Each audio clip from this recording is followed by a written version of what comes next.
Joining us now is Diane Swonk, chief economist at KPMG, and CNBC's own senior economics reporter, Steve Liesman. Welcome to you both. Diane, so that was the question I was going to ask is, do we take this report at face value or close to face value or ignore it completely? Well, we don't take it at face value. Obviously, it was a perfect storm of events, literally storms and strikes. We saw all of those effects in this number. It really was the most disruptive storms we've had in some ways since Hurricane Katrina in 2005, which suppressed payrolls for 2 months after it actually hit. So that's not all that surprising. We also saw the unemployment rate stayed down at 4.1%. That's great. We actually moved out of the SOM rule. We no longer breached it.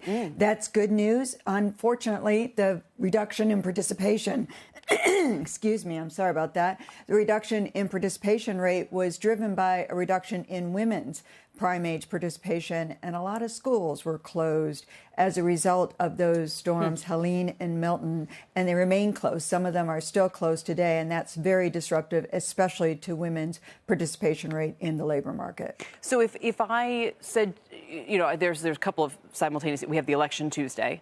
So is this a weak jobs report really or not, or do we not know? And this isn't just about the election, and there's the Fed decision coming. I mean, even in the inbox this morning, I've got half of the inbox telling me no matter what the headline is, that we're on a weakening trend. And the other half is telling me we're not on a weakening trend because average hourly earnings is accelerating. And so I'm genuinely confused. It means you're talking to the right people and the right number of people. Go ahead, Diane. Sorry.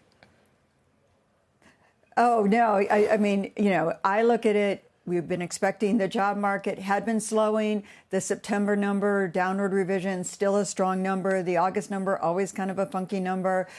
We're looking at the numbers and saying, listen, the unemployment rate has come down. That's good news.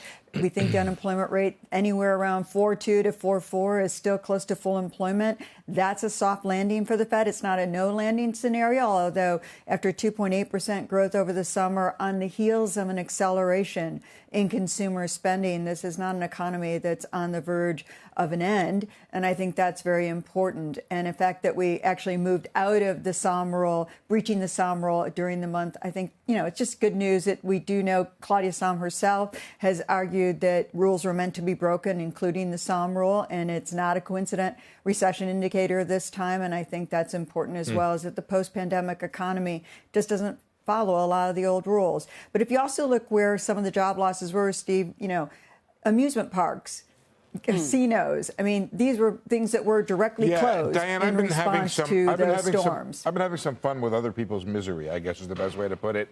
Looking at the weather effects and really diving deep. I want to show you a couple screens here. I don't know if you can see them, Diane, but one thing I was curious about is why did temporary help decline by 50,000? And I went back and looked at previous storms, and here's a list of some storms with the spike in the number of people who were absent due to weather and the change in temporary help. It looks better on a graph, but we couldn't quite get the time to put it together. Nice correlation. January 96, 1.8 million weather absences, minus 27,000. That big, huge number. So what happens, I think, is don't come into my store now, you say to your temporary help, because I don't have any customers. I'll call you back. Now, the call you back is really interesting because it really gets at some of your question, which is this permanent? Take a look. We got some exclusive data from my friend Neela Richardson at ADP. She looked at employment in Florida state week by week. Take a look at the bar chart here. See that? What happens? The week before the storm, you're at a normal level of, what is that, 260,000? I can't see it from the thing. It dips down by about 17,000, and then it comes back. Now, it just so happened that dip is right in the survey week, okay? So now let's go to look at the manufacturing. What we saw is a 46,000 dip there. All of this is my way of saying I think this might be a Goldilocks number.